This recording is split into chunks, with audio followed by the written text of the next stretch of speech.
Hello friend, good evening everyone. My name is Jitendra Kumar. जैसे हम यहाँ पर देखने जा रहे हैं ओम का नियम। क्या देखने जा रहे हैं जी? ओम का नियम। देखिए, यह ओम का नियम बहुत ही वी है, ठीक है।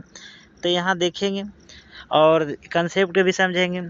क्लास 10 के लिए ये आपका जानते हैं कितना नंबर के पूछता है? 6 नंबर के पूछता है। चलते हैं, देखते हैं जी। देखिए, सबसे पहले ओम का नियम किसने दिया? ओम का नियम ओम महोदय ने दिया। कौन दिए ओम का नियम? ओम महोदय ने दिए।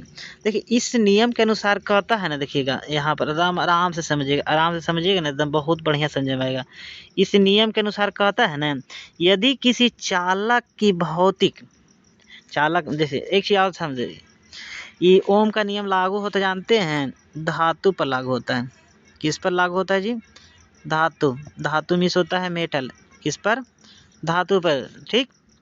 तो कह रहा है कुछ, यदि किसी चालक की भौतिक अवस्था समझ ही रहे हैं। भौतिक अवस्था में कुछ जी, लंबाई को और ताप को, क्या लंबाई और ताप में परिवर्तन ना हो। ध्यान से समझिएगा कि किस में चेंज नहीं होना चाहिए, लंबाई और ताप में परिवर्तन नहीं करेंगे। तो यहाँ समझिएगा, तो उसमें प्रवाहित होने वाले विद्युत धारा पर लगाए गए विभवांतर के अनुक्रमानुपाती होते हैं। आई बात समझे में? नहीं आए होगी, ध्यान दिएगा, एकदम शॉर्ट में समझिएगा। कह रहा है, ठेठ में समझिएगा। कह रहा है ना कि तापमान को और लंबाई को एकदम अस्थिर रख देंगे, ठीक। क्या अस्थिर कर देंगे जी? लंबाइया का और तापमान को एकदम अस्थिर कर देंगे। तो कहेंगे तुम अस्थिर रहो। अस्थिर हो गया तो अब क्या करेंगे? उसमें विद्युत धारा प्रवाहित करेंगे। तो उसमें क्या प्रवाहित करेंगे? विद्युत धारा। तो विद्युत धारा प्रवाहित करेंगे ना, तो उस पर जो सिरा मिस होता है छोर। जैसे देखिए, एक टर्मिनल यह है, दूसरा टर्मिनल यह है, इसमें करंट भरा आई। तो इसके ये दोनों, इसका जो बीच वाला यहाँ पर है ना, ये वाला ऊपर वाला, इसके सिरे के विभवांतर के अनुक्रमानुपाती होती है। चलते हैं, देखते हैं। देखिए, इस नियम के अनुसार कहता है, देखिए क्या कहता है। अब देखते हैं, मैथमेटिक के टर्म में देखेंगे कि V proportional I। V proportional क्या जी? I होता है।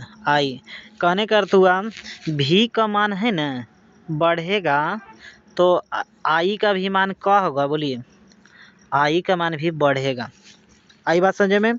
कहने का अर्थ हुआ, फिर देखिए, V का मान घटेगा तो I का मान भी घटेगा, ठीक। डायरेक्टली प्रोपोर्शनल का अर्थ यही होता है ना।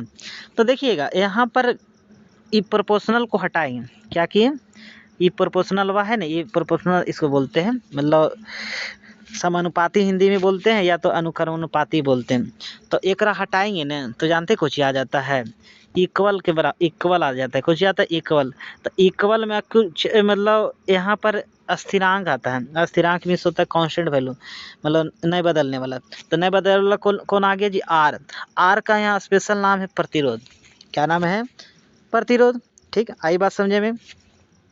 देखिएगा, तनी सुनाओ, और एकराम तनी सुनाओ, समझ जाइएगा। विभवांतर के मात्रक वोल्ट होता है, वोल्ट मीटर से मापा जाता है। विद्युत धारा के मात्रक होता है, एम्पियर होता है, अमीटर द्वारा मापा जाता है। प्रतिरोध का एसआई मात्रक ओम होता है। देखिए, ओम को ऐसे सूचित किया जाता है ना, ठीक। उल्टा ए लिखते हैं ना, ऐसे इसको ऐसे कर दीजिएगा, हो गया है ना। देखिएगा, अब इसको सत्यापन कर रहे हैं। तो सत्यापन के लिए तनी सुन देख लिए इसका फिगर। तो इसमें फिगर ध्यान दिएगा, इसमें देखिए क्या लगल है, ये बैटरी लगा हुआ है। देखिएगा, यहाँ पर ही बैटरी है, और इसमें आपका अमीटर है, और क्या है जी? वोल्ट मीटर है। फिर इसमें प्रतिरोध है, चालक के तार का प्रतिरोध है। और इधर में देखिए, ये मतलब की है, मतलब वही कुंजी में की होता है। और ये है धारा नियंत्रक, मतलब धारा नियंत्रक होता है प्रत्यावर्ती धारा। मतलब कहने का अर्थ हुआ कि इसमें अलग अलग मान देंगे ना, तो अलग अलग ही बदलता है। लेकिन ये हमारा स्थिर रहता है, ये वाला है ना, इसमें जो स्थिर रहता है। तो देखिए, इसको हम भाषा में कैसे लिखेंगे, ठीक है। भाषा में देखेंगे, तो भाषा में देखिए क्या लिखल है। लिखा गया है कि जब किसी कुंजी, मतलब कुंजी में तो स्विच टिपते हैं ना जी, स्विच दबाते हैं ना, तो बैटरी में विद्युत धारा प्रवाहित होता है, जानवे करते हैं। स्विच पर टिपे के अंदर लेनी जलेबे न करेगा। तो प्रवाह है ना यहाँ पर कि विद्युत धारा का मान होता है एमीटर का मान मापेंगे। अब वोल्ट मीटर को कुछ सॉरी विभवांतर को कुछ ही मापेंगे जी, वोल्ट मीटर से माप करेंगे।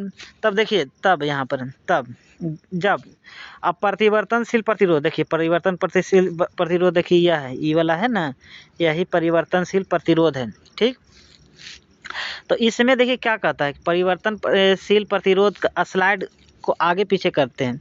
जब देखिए फिर से समझिएगा, जब एकरा में हम क्या दिए जी, विद्युत धारा प्रवाहित करेंगे ना, तो देखिए क्या होगा, जो इसमें कभी देखिए कभी ये वाला है ना तिरिया यहाँ पर आ जाएगा, तो कभी इधर आ जाएगा, आगे पीछे करते करते जाएंगे ना, तो इसका मान भी बदलते रहेगा।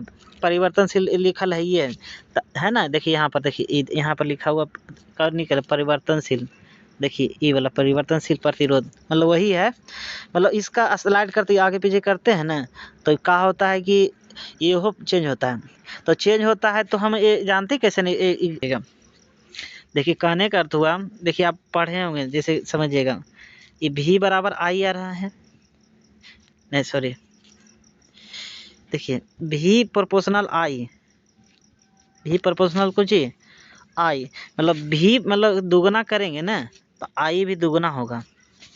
आई बात समझ में, जैसे आई भी का मान 1 गुना करेंगे तो आई का मान भी 1 गुना होगा।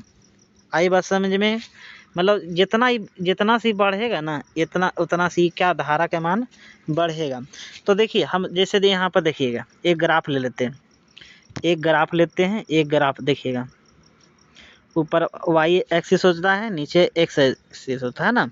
देखिएगा जैसे हम यहाँ पर धारा का यहाँ इधर वोल्टेज का मान 1 ले लेते हैं, तो धारा के भी मान कितना होगा, 1 ही होगा।